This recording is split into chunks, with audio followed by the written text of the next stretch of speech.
I'll take your ticket, sir. Thank you. Welcome. I love you. Not to Meramec Caverns and just Hideout. If I can now bring your attention to the cabin right below. The cabin actually has nothing to do with Meramec Caverns or Jesse James. Just there to add a little bit of atmosphere. If you guys would like to go ahead and follow me into this next room here.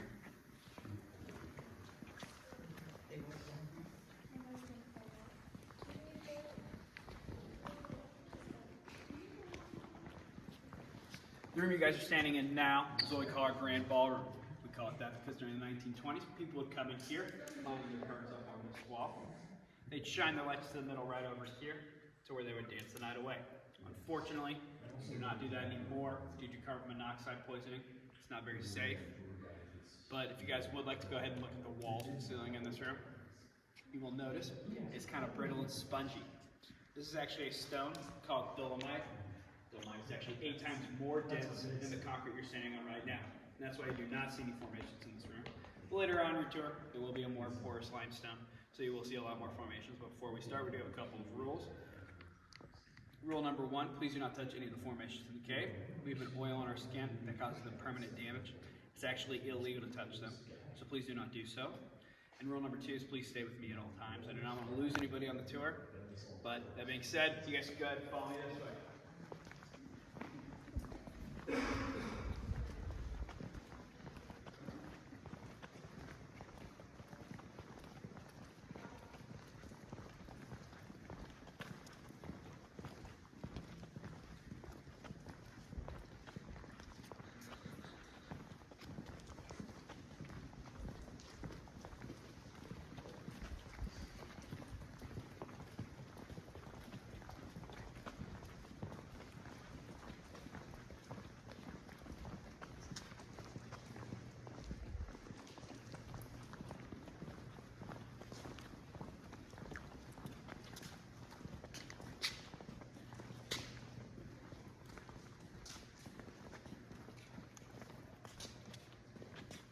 This here is our cave's pendulum.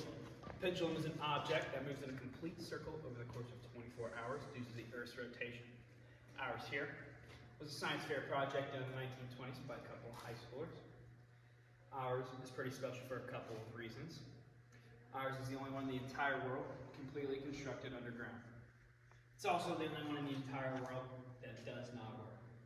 The reason it doesn't work, if you want to look at the ball here, you will see there's about 90 pounds of steel. For this to be able to work, we need to be about 1,000. So we missed the mark spot a little bit on that one. But we like to just swing around our tours and make fun of it. But you guys can go ahead and follow me this way.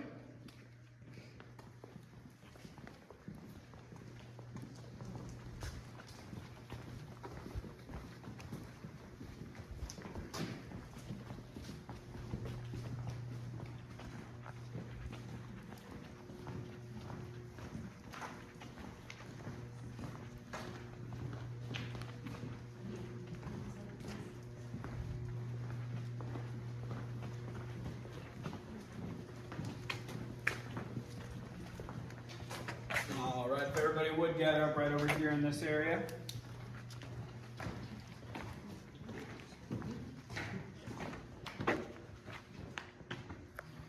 The room you guys are standing in now is what we call our division room. We call it that because it divides the upper levels of the cave here from the lower levels down there. In about 1930, this is as far as you would have gone in a cave tour. It would have only cost you a nickel. But in about 1935, the owner of the cave, Lester Dill, discovered a coffee can-sized hole about right here. He thought he would yell into it, see if an echo would come back. An echo did come back, so he opened this part up. Now we have our upper levels. But if you guys would now like to look down here, you will see that railing. That's how high the water was up until about 1939, when a huge drought came through and drug it all the way back to where it is now. Lester Dill decided he would go down there, see if he could find anything. And what he did find was 26 artifacts found by Frank and Jesse James. We will be going down there in a second. I just need to make a quick phone call.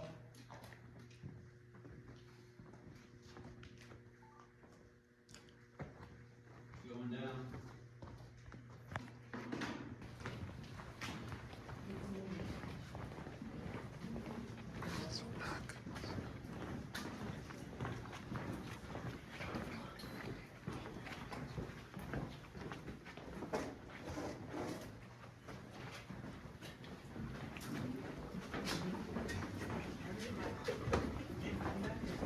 You said they found 26 something?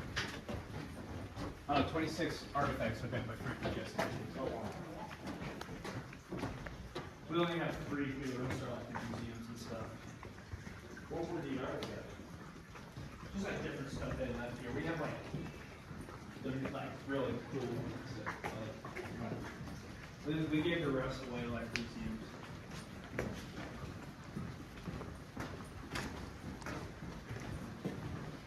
Alrighty, you guys can go ahead and make your way in there. Just please do not go past that red light.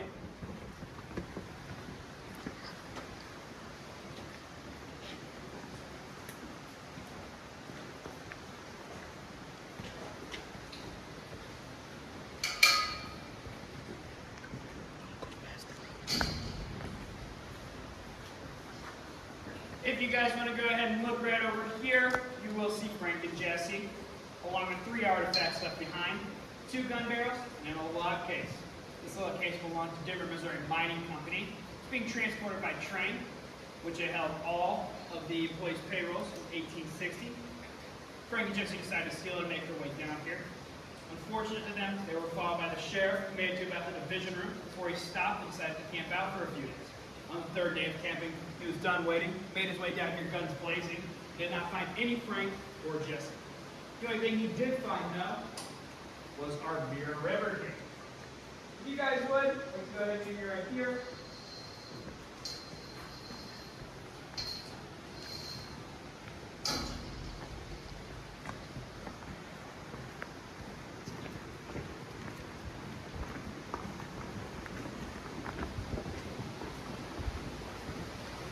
So they're pretty sure that guy belongs to the James family? Yeah. The box and the barrel. Yeah.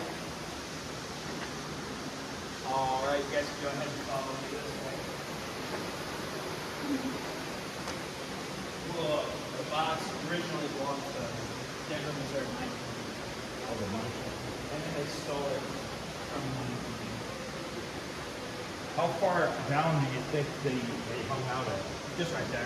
Right there. If you guys look right over here, you will see Jesse and Frank making their escape now.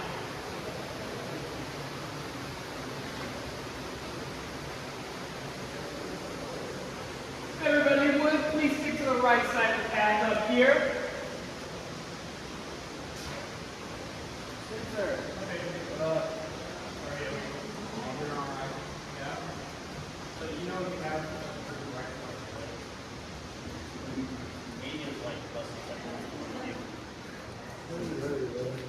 because I just passed her. In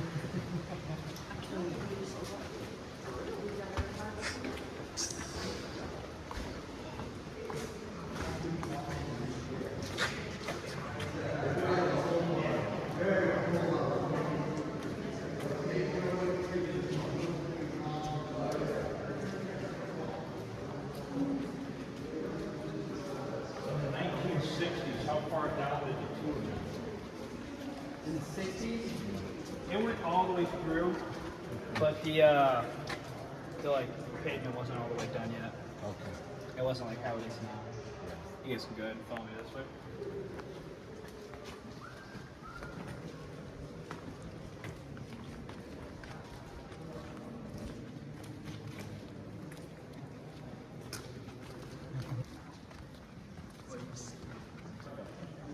And how many of those will be made in game changers?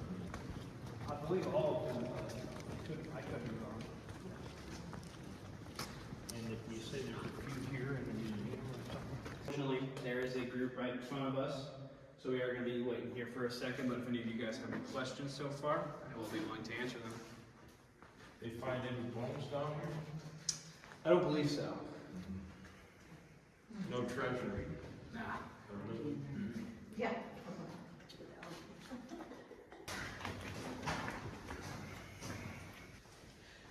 All right, everyone, this next room you guys will be entering is what we call the jungle room. But before we go in there, I would like to remind everyone, please do not touch any of the formations. But you guys can go ahead and follow me this way.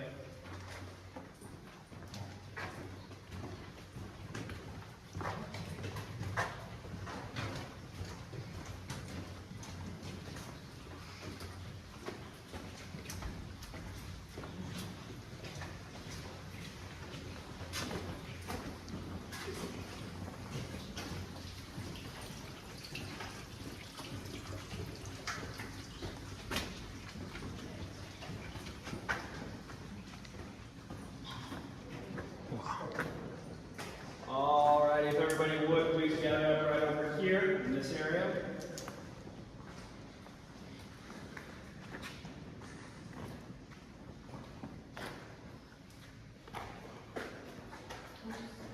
You're all right.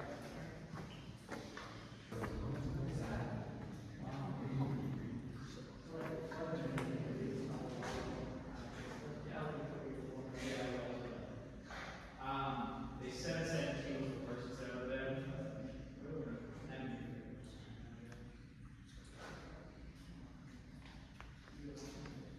Yeah, I live about 15 minutes. I live in Seoul.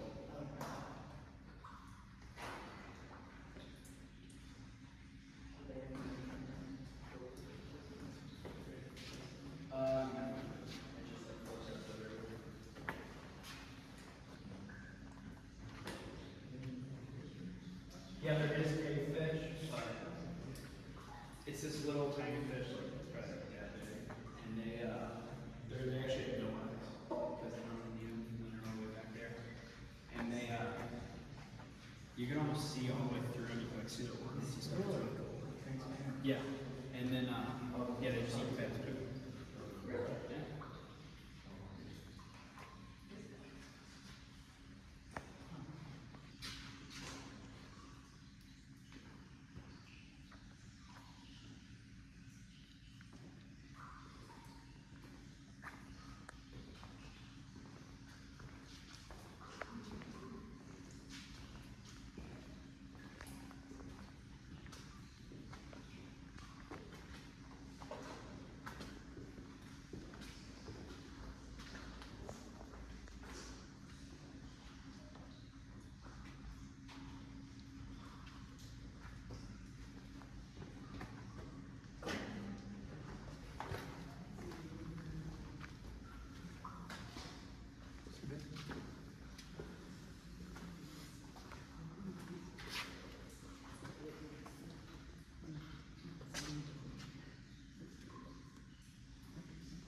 May not seem like much of a mountain, but it's actually one of the largest stalagmites in the entire world.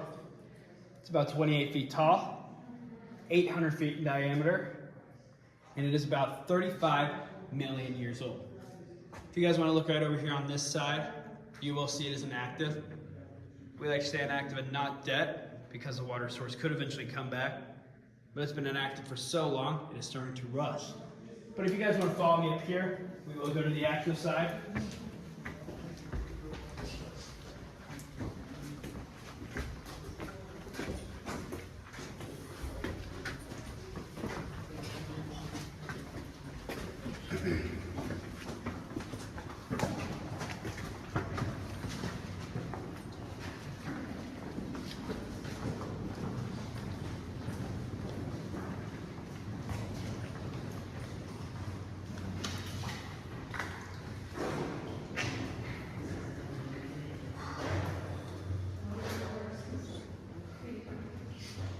You guys want to look right over here, you will see the active side of Onyx Mountain. Right here is its water source. It flows down into these little pool areas here, some over here. There's a big one right there, and there's some big ones over there. If you guys want to look inside of these pool areas, there is these little ball-like formations in them. These are actually called botryoids. Botryoids are pretty cool because they only form underwater.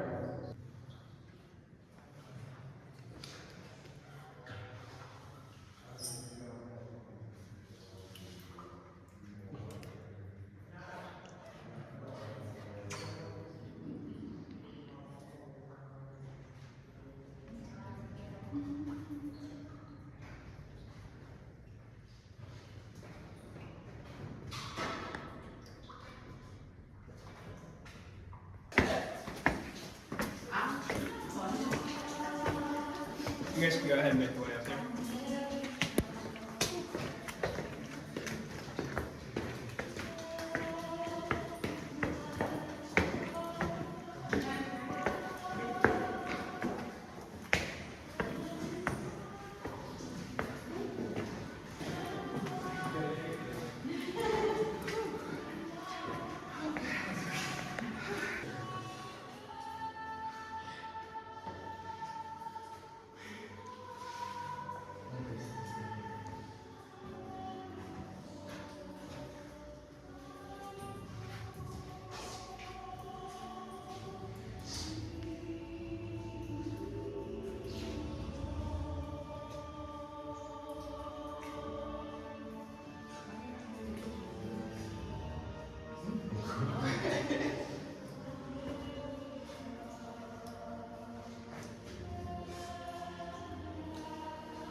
Wait a little bit until that next group continues on before we can go ahead.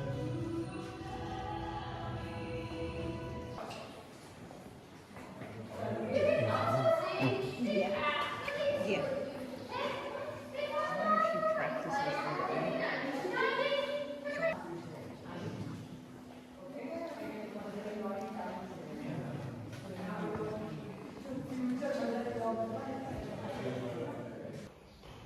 This here is our stage here in Meramec Caverns.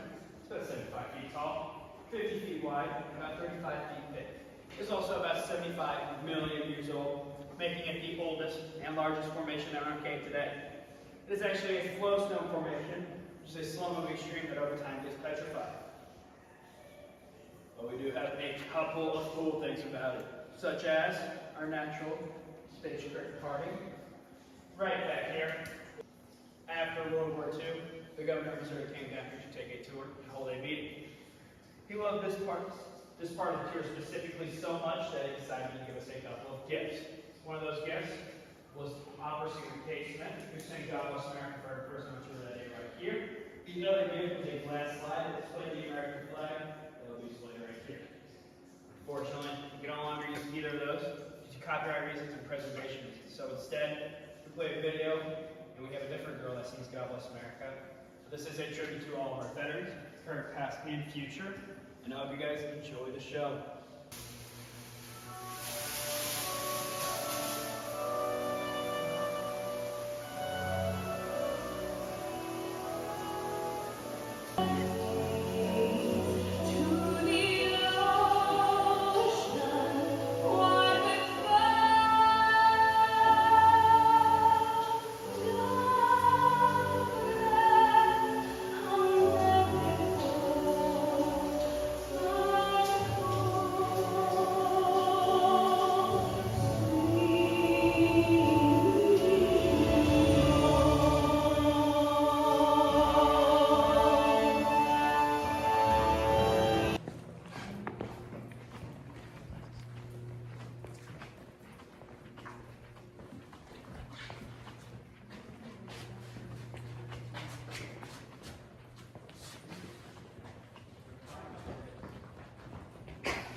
feel free anytime I'm not talking, like I'm finished with my information, you can ask